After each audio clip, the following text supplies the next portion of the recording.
Hello বন্ধুরা, artisan স্টোরিতে আপনাদের স্বাগত। কেমন আছেন সবাই? আমি নিলয় আর্মেনিয়ার ইয়েরেভান থেকে বলছি। আমাকে অনেকে জিজ্ঞেস করেন আমি আর্মেনিয়াতে কি করি, আর্মেনিয়াতে কতদিন আছি। এই সমস্ত প্রশ্নের উত্তর নিয়ে আজকে আমি আপনাদের সামনে একটি ভিডিও নিয়ে আসলাম। আমি আর্মেনিয়াতে একটি চকলেট কোম্পানিতে কর্মরত আছি। এখানে এখানে প্রথম অবস্থায় দু একজন বাংলাদেশি কাজ করতো, কিন্তু এখন বাংলাদেশি শ্রমিকের চাহিদা বাড়ছে।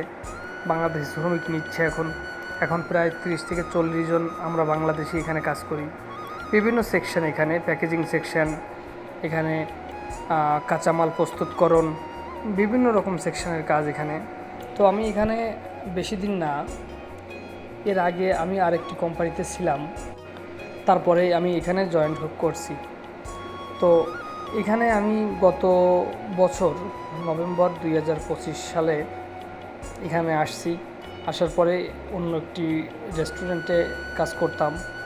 তো সেখানে প্রায় 3-4 মাস কাজ করছি, পরে ফুড ডেলিভারি করতাম এবং এখন বর্তমানে আর্মেনিয়ার চকলেট কোম্পানিতে কর্মরত আছি। এবং এখানে ডিউটি টাইম সকাল 8:30 থেকে 5:30 পর্যন্ত।